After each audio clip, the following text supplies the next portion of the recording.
भवानी गर्भधमा त्वमजासि गर्भधम् गायत्री त्रिष्टुप जगत्यनुष्टुप पङ्क्त्यासः बृहद्युनिहाककुत्सूचिभिः त्वा द्विपदा जाश्च तुपदा स्त्रिपदा जाश्च खट्पदा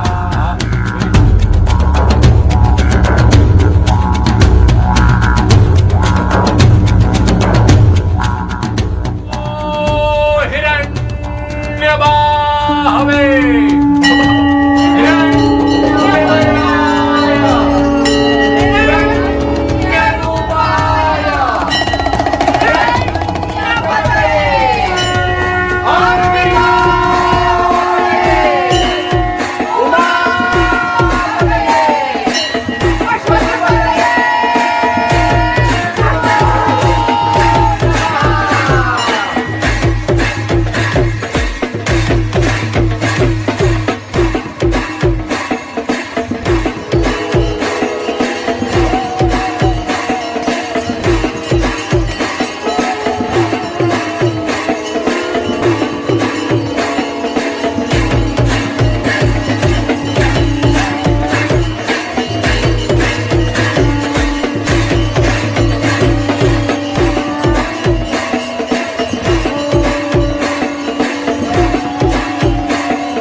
साहेब, आपल्या या सगळ्या एकूण जडणघडणीमध्ये ह्या सगळ्या प्रपंचामागे आपण कसे आलात आणि आपला थोडक्यात परिचय सांगा.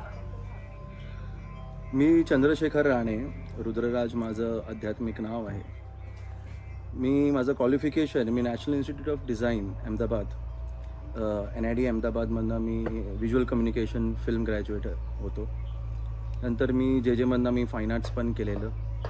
तर फाईन आर्टिस्ट आणि आपल्या फिल्म मेकिंगमधनं माझा अध्यात्माचा प्रवास जरा थोडासा खूपच ड्रॅमॅटिक आहे तसा बघितला तर आपण. नास्तिक होतो, नंतर खूप प्रश्नांवर आम्ही आणि खूप विचारांवर आम्ही असं एकदम तीव्र झालेलो. नंतर खूप काही गोष्टी आयुष्यात अशा होत्या त्याच्यामुळे आपण जेव्हा जास्त वाचन करतो नाहीतर आपण जास्त एक्सप्लोअर करतो तेव्हा आपण खूप काही गोष्टी आपण विसरतो आयुष्यात. आपण प्रश्न विचारायचे बंद करतो कारण केव्हा केव्हा पुस्तकी ज्ञान हे तुम्हाला केव्हा तरी अहंकार पण देतं. तसंच मी माझा प्रवास असा होता काय मी असंच बनारसला गेलेलो आणि काशीच्या घाटावर मी भटकत होतो आणि मुळात मजा करायला गेलेलो आणि नेमकी त्यावेळी शिवरात्र होती. असं करता करता एक परिचय माझ्या एक मणिकर्णिकेला एका अघोरींशी झाला आणि तिकडे ते बाबा बसलेले आणि आम्ही सगळे मुंबईची मुलं म्हणून आम्ही दोघंच नव्हतो, मुंबईची मुलं म्हणून आम्ही खूपच असं अघोरींबद्दल नाहीतर संत परंपरेबद्दल आणि नागाबाबाबद्दल आम्ही खूप काय असं ऐकलं होतं. आणि ती मजा म्हणून एक आर्टिस्ट म्हणून आम्हाला काहीतरी सब्जेक्ट मिळाला. आम्ही त्यांच्याकडे टक लावून पाहत होतो आणि ते टक लावून पाहता पाहता त्यांनी 2 तास झाले आम्हाला आणि आम्ही तिकडे चहा वगैरे पीत बसलेलो. मणिकर्णिका म्हणजे असं खूप गर्दी असते आणि काशीची गर्दी म्हणजे एक अशी मजेदार असते. त्यांनी फक्त एकदा डोळे उघडून माझ्याकडे बघितलं आणि जेव्हा त्यांनी बघितलं माझ्याकडे वळवून तर परत हिंमत झाली नाही त्यांच्याकडे बघायची. आणि तो एक असा एक इन्सिडेंट होता जेव्हा तिकडनं आम्ही त्यांचा पाठलाग करायचा प्रयत्न केला पण ते तरा चालत गेले आणि ते चालत गेल्यानंतर आम्ही तिकडनं भटकत एका आश्रमात गेलो आणि तिकडे दुसरे एक आम्हाला तिकडे एक विभूती भेटले आणि त्यांनी माझ्या आयुष्यातलं मी काय केलं आहे, मी कुठून आलो आहे, माझ्या बॅगेत काय आहे, नंतर अशा काही गोष्टी सांगितल्या आणि नंतर तो फक्त एक मिश्किल हसला. त्यानंतर त्याला मी विचारलं काय तुम्ही चहा वगैरे घेणार का वगैरे, आणि तो विचित्र प्रकारे हसायला वगैरे लागला. हे अशी वेगळी घटना होती. काय जे मी काय विचार करत होतो आयुष्यात आणि जे काय माझं ज्ञान होतं आणि ज्या गोष्टीला मी चॅलेंज करत होतो, काय हे कोण आहेत, काय आहेत, तर हे सगळ्या गोष्टी त्या कॉन्व्हर्सेशनमधनं, जे मी ओपनली काही जास्त गोष्टी सांगू शकत नाही, त्या कॉन्व्हर्सेशनमधनं खूप काही रिव्हील झाल्या, खूप काय कळालं मला. आणि त्यानंतर आयुष्यात माझ्या क्रियायोग आला. आणि जेव्हा क्रियायोग माझ्या आयुष्यात आलं, तर त्यावेळी त्याच बनारसच्या घाटांवर मला महाअवतार बाबाजींचं दर्शन झालं. तर महाअवतार बाबाजी हे आपले चिरंजीवी योगी आहेत, जे प्रणेते आहेत आपले क्रियायोग परंपरेचे. त्यावेळी मला कळत नव्हतं का मी वेडा झालो आहे का, मला काय दिसते, मी कोणाशी भेटतोय, हे अशी माणसं मला का भेटत आहेत. आणि त्यातल्या त्यात मी क्रियायोग साधना करत होतो. बाबांनी क्रियायोगबद्दल मला खूप काय माहिती दिली. आणि नंतर असं झालं की मी जेव्हा पांडवखोलीला जात होतो, ते उत्तराखंड, त्याच्या 1-2 वर्षानंतर, त्यावेळी मला रुद्रनाथ बाबा भेटले, जे आपल्या परंपरेचे गुरु आहेत. आणि त्यांनी मला आदेश दिला की तुला आपल्या ह्या भूमीवर येऊन तुला क्रियायोग शिकवायचा आहे आणि कुठच्याही आपल्या आध्यात्मिक कार्यासाठी तुम्ही एकही पैसा तू घ्यायचा नाही, तू निशुल्क क्रियायोग शिकवायचा. अच्छा. आणि म्हणून आपण क्रियायोग आपण कुठेही शिकवतो, त्याचा आपण 1 पैसा 1 रुपयाही आपण कोणाकडनं घेत नाही. आणि उत्तम जेवण पण असलं पाहिजे आणि सगळं काय असं व्यवस्थित. म्हणजे जेव्हा तुम्ही आमच्या क्रियायोग शिबिराला याल तेव्हा मनापासून सगळे क्रियायोगी मनाभावाने एकदम सेवा करत असतात. कारण क्रियायोगाने ह्या प्रत्येकाच्या आयुष्यात काहीतरी घडवलं आहे, प्रत्येकाला काहीतरी दिलेलं आहे. तर मुळात क्रियायोग म्हणजे काय, हा एक नेहमी प्रश्न येतो. तर क्रियेच्या नावाने तुम्ही बघाल काय पूर्ण भारतभर जगभर असा एक मार्केट पसरलेला आहे. म्हणजे कोण बोलते 50,000 रुपये, कोणाशी, आणि अशी एक लिलाव चालू आहे क्रियेच्या नावाने. मूळतः ते त्यांचे सिद्धांत आहेत, काय ते कसे शिकवतात, त्यांची आध्यात्मिक प्रगती काय आणि सगळ्या गोष्टी. पण एवढा सुंदर हा गुरु तत्वाचा हा प्रसाद आहे, तो असा विकता कामा नये. म्हणून आम्ही हे रुद्रनाथ फाउंडेशन म्हणून ही संस्था आम्ही चालू केली. तर जेव्हा आम्ही रुद्रनाथ फाउंडेशन सुरू केलं तर आमचं एक तत्व होतं, एक प्रिन्सिपल होता की आम्ही केव्हाही क्रियायोग शिकवताना, कुठची योग साधना क्रियायोग शिकवताना आम्ही केव्हाही पैसा घेणार नाही. म्हणून आपली पूर्ण महाराष्ट्रभर आपले शिबिर होत असतात. मुंबईलाही होत असतं, कोल्हापूरला होतं, आता पुण्याला होईल. तर आणि सिंधुदुर्गात आम्ही 3 वर्षापासून आपण हे काम करतो आहे. बाबांनी सांगितलं काय, इकडे या आणि इकडे आधी धुनी प्रज्वलित करा. धुनी म्हणजे ही पवित्र अखंड अग्नी असते, जे आपल्या नाथ परंपरेत, आपल्या संत परंपरेत ही प्रज्वलित केली जाते. ही रुद्रधुनी आहे, ही अखंड आपली धुनी असते. रोज इकडे रुद्राभिषेक होतो. आणि हे मुळात हे सगळं करायचं कारण हेच होतं काय, ही काळाची गरज आहे आणि ही आपली लाईफस्टाईल जी आहे ही काय अशी काही लाज वाटण्यासारखी गोष्ट नाही आहे. आणि आपल्याकडे बघाल आपल्या संस्थेत सगळे जास्त करून सगळे क्वालिफाईड आणि सगळे यंग मुलं आहेत, ज्यांना माझ्यासारखेच प्रश्न पडलेले. आणि ह्या प्रश्नाचा समाधान आपण सरळ उत्तरं देत नाही, आपण त्यांना टेक्निक देतो. आणि ती टेक्निक आहे त्याच्या आयुष्यात पडलेल्या सगळ्या प्रश्नांची उत्तरं मिळवण्यासाठी ती क्रियायोग आहे.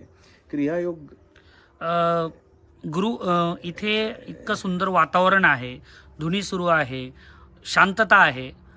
इथे जगभरातील लोक पण येतात, पण याचा आपल्या जिल्ह्यातील लोक फारसा अजून अनेक लोकांना माहितीच नाहीये की इथे इतकं सुंदर सगळं क्रियायोग वगैरे शिबिराच्या माध्यमातून मुलांवर संस्कार केले जातात, त्याबद्दल जरा सांगा. मुळात जर आपण आपला सनातन पूर्ण परिवार बघितला, कम्प्लीट आपली बोलतात हिंदू कम्युनिटी बघितली, तर आपली आज अशी गत आहे की आपल्याला जाज्वल्य अभिमान आहे की आपण हिंदू आहोत. पण 4 वेद कोणते हे विचारल्यानंतर आपली खूप वांदे होतात. म्हणजे काय करायचं, 4 वेद कोणते, पुराण कुठचे, उपनिषद कुठचे, ही आपली पंचायत होते. तर आपल्याकडे जे आपण फक्त आपल्या कोकणात असं नाही, आपण कुठेही रुरल इंडियामध्ये आपण गेलो तर आपला एक मेजर प्रॉब्लेम होतो, आपण देवाकडे जातो का? कारण नाही गेलो, आपण कुलस्वामिनीला नाही गेलो तर आपल्याला काहीतरी बाधेल, आपण भीतीपोटी देवाकडे जातो. बरोबर. ओके. नाहीतर दुसरं नवस मागला जातो. आपल्या देवळात नाही नवस होतात, नाही आपल्या देवळात काही भीती असते, कारण आपण जात पात आपण काही मानत नाही. इवन स्त्री रजस्वला जरी झाली, आपली पिरियड्समध्ये जरी असली, तरी गुरु आदेश असा आहे काय, इकडे त्या स्त्रीला सन्मान देऊन इकडे ती पूजा केव्हाही करू शकते. आमच्याकडे जात धर्म पंथ हा काही नसतो. तुम्हाला आमच्याकडे मुसलमान ही पोरं मिळतील, ते आपल्याकडे वेद कंठस्थ करून पुरुष सूक्त वगैरे बोलतात. ग्रेट. ओके. तर हे काय तसा आम्ही छोटा मोठा विद्रोह करतोय, पण तो विद्रोह आपला सनातन आपली परंपरा वाचवण्यासाठी आणि याची सुंदरता जी आहे ही वाढवण्यासाठी गरज आहे, ही काळाची गरज आहे. नाहीतर फक्त पुढे जाऊन आपण जसे गणपती टेप रेकॉर्डर लावून आपण भटांची आपल्या ब्राह्मणाची कामं करतो, तसे सगळे टेप रेकॉर्डर लावून नंतर आपण एका पुस्तकात कुठच्या तरी पानात आपण गायब होणार आहोत. म्हणून ही आपली झालं आहे की आपण वेद मंत्र पण शिकवतो, आपले अन्नदान शिबिर होतात. आपण दर महिन्यात 1000 पेक्षा जास्त लोकांना जे कॅन्सर पेशंट आहेत मुंबईत, त्यांचे आपतिष्ट आहेत, त्यांचे नातेवाईक आहेत. नंतर आपले बनारसला आपलं अन्नदान होतं, जिकडे जे बटूक आहेत, जे आपले हे वेद शिकायला येतात. हालत खूपच बेकार आहे. तर आपलं तिकडनं आपण अन्नदान काय, सगळ्यात मोठं दान आणि सगळ्यात मोठी पूजा आमच्यासाठी ही अन्नदान आहे. सगळ्यात पहिलं जठर यज्ञ आणि नंतर आपलं शास्त्रोक्त यज्ञ, हे आपण मानण्याची आपली ही फिलॉसॉफी आहे. तर सगळ्यांनी याचा लाभ घ्यायला. पण इकडे मुळात काय होतं, इकडे आपले काही लोक फक्त भीतीपोटी, नाहीतर ह्याच्यापोटी, नाहीतर आपलं दुसरं एक वृद्धनाथ फाउंडेशनचं मेन काम जे आहे आपलं, ते आहे की अंधविश्वास जो आहे, जो तंत्र परंपरेला घेऊन, जो योग परंपरेला घेऊन, जो हिंदू सनातन कर्मकांड, या सगळ्याला अंधविश्वास जो आहे, अंधविश्वास हा दूर करणं हा आमची पहिली कमिटमेंट आहे. तर त्यामुळे आम्ही आता हे झालं का, इकडे शंकराचं देऊळ आहे, मग तुला सुवेर आहे, तिकडे बाधेल का, सुतक आहे तुम्हाला बाधेल का. मी बाकी देवळांबद्दल काही बोलत नाही, त्यांचे नियम तुम्हाला त्यांचे पाळलेच पाहिजे, कारण त्यांच्या परंपरे आणि त्यांच्या फिलॉसॉफीच्या अनुसार आहे. आमच्याकडे तुम्ही कुठच्याही अवस्थेत असाल, तुम्ही ईश्वरी चिंतनाला आणि ईश्वर प्राप्तीसाठी तुम्ही कुठच्याही हालतमध्ये आणि कुठच्याही स्थितीत तुम्ही येऊ शकतात. कारण इकडे फक्त शुद्ध ब्रह्म शिवत्वाचाच फक्त वास असतो आणि इकडे काहीही दुसरं इकडे चालत नाही. आम्ही इकडे नवस देत नाही, आम्ही इकडे दक्षिणा घेत नाही, आम्ही इकडे बाकी काही करत नाही. तर ह्या सगळ्या गोष्टी ज्या आहेत, ह्या नवीन कॉन्सेप्टला हे नवीन म्हणजे लोकांना हे खूप नवीन कॉन्सेप्ट आहे, हा कळायला पण जरा वेळ लागेल. आणि मुळात आम्ही इकडे प्रसाद देत नाही, आम्ही इकडे साधना देतो. तर तुम्हाला आयुष्यात काही प्रॉब्लेम आहेत, तर आम्ही तुम्हाला एक योगिक टेक्निक देऊ शकतो, आम्ही तुम्हाला क्रियायोग शिकवू शकतो. तुम्ही माणूस स्वतः उद्धार स्वतःच करू शकतो. त्यांना कुठचाही नवस, त्यांना कुठचाही हे वरती अंगात येणं, वारी येणं, हे आमच्याकडे काहीही होत नाही.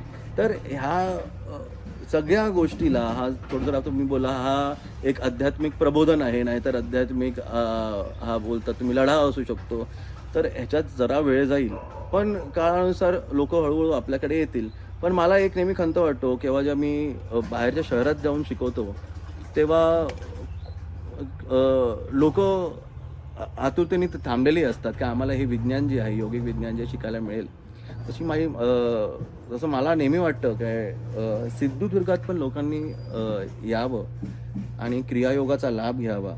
आणि आपण जर ह्या योग मार्गात आपण आलो, तर मुळात तुम्हाला सगळ्यांना काय ना काय याचा आध्यात्मिक, शारीरिक आणि मानसिक हा सगळा तुम्हाला लाभ होणार. कारण तुम्ही आज बघाल काय 25 वर्षांच्या मुलांना हार्ट अटॅक येत आहेत, या सगळ्या गोष्टी येत आहेत. ही कम्प्लिटली लाईफस्टाईल आहे, हे सांगायची गरज नाही. आता एवढं मीडियावर, सोशल मीडियावर ओढून ओढून लोक सांगतायत आपण कीटो डाएट करतोय, आपण बाकीच्या एवढ्या गोष्टी करतोय, सगळ्या फॅन्सी गोष्टी आपण करतोय. पण मुळात आपल्याला जी टेक्निक आणि आपला जो वारसा आपल्या पूर्वजांनी दिलेला आहे, जो योगशास्त्रातून आहे, हा तुमच्यापर्यंत पोहोचवतोय, तो पण निशुल्क पोहोचवतोय आम्ही. तर हा तुम्ही याचा लाभ घ्या. आणि ह्या भूमीवर, ही परशुराम भूमी आहे, मुळात इकडे अगस्त्य मुनींपासून सगळ्यांचे पाय इकडे लागलेले आहेत. आणि तिकडे हे मोठं शिवकार्य आम्ही सुरू केलं आहे. महाशिवरात्री आमच्यासाठी उपास तपासाची गोष्ट नसते, पण आम्ही आमच्याकडे सेलिब्रेशन असतो. आम्ही आमच्या परंपरेत उपास बघितलं तर आम्ही उपास पण करत नाही.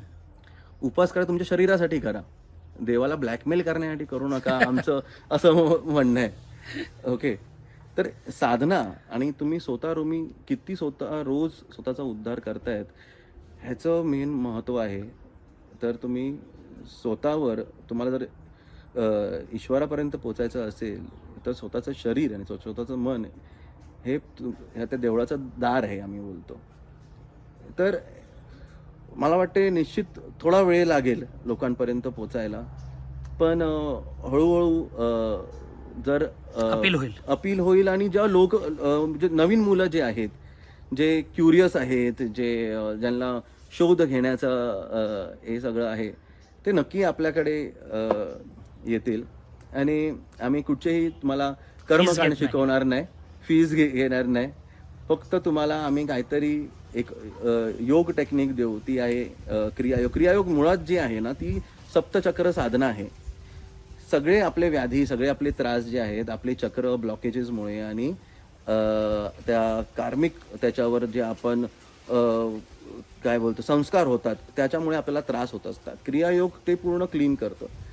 दुसरी गोष्ट, तुम्हाला तुमचं आरोग्य जे आहे ते चांगलं करतं आणि तुमची मानसिक स्थिती जी आहे ती खूप स्टेबल होते. त्यानंतर तुम्ही क्रियायोगाच्या तुम्ही योगशास्त्राच्या तुम्ही ह्या स्तरावर जातात, काय तुम्ही हायेस्ट पोटेन्शियलला पोचू शकतात. म्हणजे जर एक कलाकार आहे, कलाकार जर क्रियायोग करतो, तो एक कलेचा तो स्तर गाठू शकतो जो त्यांनी आयुष्यात केव्हा गाठला नव्हता. बिझनेसमध्ये बोला, कशातही बोला, कारण तुम्ही आत्मचिंतनाच्या त्या सूक्ष्म स्थानावर जातात आणि स्वतःला तो प्रश्न विचारतात. आणि तो संवाद जो आहे तो ब्रह्मसंवाद आहे, जो आम्ही क्रियायोगापासून करतोय. हे निशुल्क आहे, तुम्ही सगळ्यांनी या आणि तुम्ही निश्चितच शिका. या ठिकाणी महाराज अखंड धुनी चालते आहे आणि ही जी धुनी आहे हिला म्हणजे रात्रंदिवस ही सुरूच असते, याबद्दल जरा माहिती द्या. धुनी ही आपल्या परंपरेत खूप महत्त्वाचा भाग आहे. धुनी म्हणजे ही साक्षात आदिशक्तीच आम्ही मानतो. आणि जी धुनी बघतायत, हा मुळात एक शिवयंत्र आहे. ही आपली रुद्रधुनी आहे. तर ही धुनी ही अखंड असते आणि इकडे आम्ही हजारो इकडे यज्ञ केलेले आहेत, याग केलेले आहेत. तर ह्या धुनीकडे मुळात धुनी ही ध्यानासाठी खूप महत्त्वाची असते. आणि हे जे तुम्ही बघताय हे आपलं स्फटिकलिंग आहे. इतकं मोठं स्फटिकलिंग तुम्हाला पूर्ण कोकण पट्ट्यात तुम्हाला सापडणार नाही. हे हिमालयावरनं आम्ही गुरूंनी दिलं आणि मी ते इकडे येऊन आम्ही ते स्थापित केलेलं आहे. आणि स्फटिक म्हणजे आम्ही क्रिस्टल कॉच जो बोलतो आपण, तो असतो. हा नेहमी थंड असतो. हा तुमचे शरीरातले तुम्हाला कुठचेही त्रास असतील, नाही तर कोणते रोग असतील, तर हिलिंगसाठी हा एक जबरदस्त मानला जातो. तर हा महामृत्युंजय लिंग पण ह्याला आम्ही बोलतो. त्याचं रोज आम्ही रुद्राभिषेक होतं, रुद्राष्टाध्याय रोज बोललं जातं. आणि ह्या प्रकारे आता महाशिवरात्रीला फक्त महाकाल मंदिरात आणि कोकणामध्ये इकडे वराडमध्ये हे भस्माभिषेक होतं. आणि भस्म स्वतः हे बनारसवरनं येतं, काशीवरनं येतं आणि इकडे भोलेबाबाचा इकडे श्रृंगार होतो.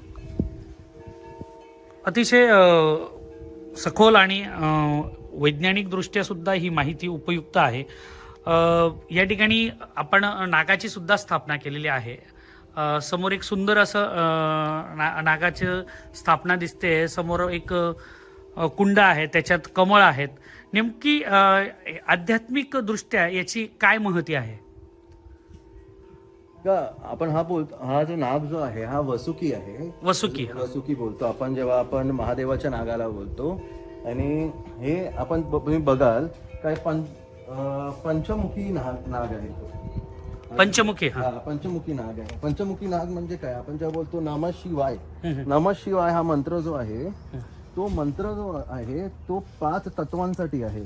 जलतत्व, अग्नितत्व, वायू तत्व, आकाश तत्व. आता हे सगळे जे मुख जे आहे ते पंचतत्व आहे. आणि हा स्वतः एक पंचाक्षरी मंत्राचा प्रतीक पण आहे. अच्छा. वरती आपण कुंडलिनी साधक आहोत, तर कुंडलिनी शक्ती जी आपल्या आतमध्ये चेतना स्वरूपी असते, तर त्याच्या प्रतीक हा नाग असतो. आणि मुळात कोकण पट्टा जर तुम्ही बघितला की इंटरेस्टिंग तुम्ही एक गोष्ट बघितली तर आपण सगळे एक नागवंशी पण आहोत आणि ही परंपरा मिळते. तर आणि हा तुम्ही नाग बघताय ही पूर्ण कृष्णशिला आहे. ही साऊथ वर्ण आली आहे. ही कृष्णशिला आहे आणि अखंड हा हाताने घडवलेला आहे आणि याची प्राणप्रतिष्ठा झालेली आहे. आणि हा आपण कोकणात मुळात ह्याला ब्राह्मण बोलतो. अच्छा. आणि नागपंचमीचा सण सुद्धा कोकणात मोठ्या प्रमाणात साजरा होतो. इथे नागपंचमी पण होते आणि इकडे आपलं पुरुष सूक्त आणि याचा अभिषेक होतं. अच्छा. आणि दुधाचा पूर्ण अभिषेक होतं. तर मोठं असं याचं हे होतं. आणि जेवढं त्या स्थानाला महत्व आहे तेवढंच या नागोबाच्या स्थानाला महत्व आहे. याचा सर्वांनी लाभ घेतला पाहिजे सिंधुदुर्गवासियांनी. त्याबद्दल काय अपील करणार?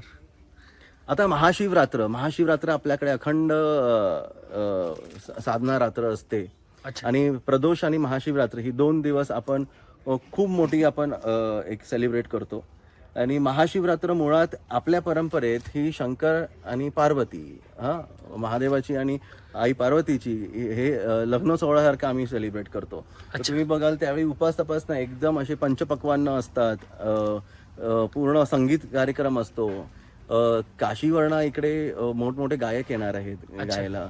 आणि नंतर रात्री भस्म अभिषेक असतं. तर महाशिवरात्रीचा जो आध्यात्मिक पर्व जो आहे, जो शिवमय पूर्ण वातावरण जो होणार आहे, तर सगळ्या सिंधुदुर्गवासियांना मी आमंत्रित करतो आहे. इकडे आमच्याकडे येणं हे निशुल्क आहे. आपलं घर समजा आणि हे आपला हा शिवपरिवार आहे. तर तुम्ही नक्की येऊन सगळ्यांनी लाभ घ्या आणि महाप्रसादाला सगळ्यांनी या अशी माझी विनंती आहे. धन्यवाद साहेब, खूप छान माहिती दिली. सिंधुदुर्ग वासियांना आवाहन केलं आहे की कोणताही 1 रुपया न घेता ही जी आध्यात्मिक परंपरा आहे, आपली सनातनी परंपरा आहे, ती या ठिकाणी अत्यंत चांगल्या पद्धतीने या ठिकाणी येत्या 8 तारखेला महाशिवरात्री आहे आणि तो महाशिवरात्रीचा उत्सव साजरा करण्यासाठी सिंधुदुर्ग वासियांनी यावं असं आवाहन महाराजांनी केलं आहे. महाराज, तुमच्या पुढील वाटचालीस शुभेच्छा. धन्यवाद. हर हर महादेव. हर हर महादेव.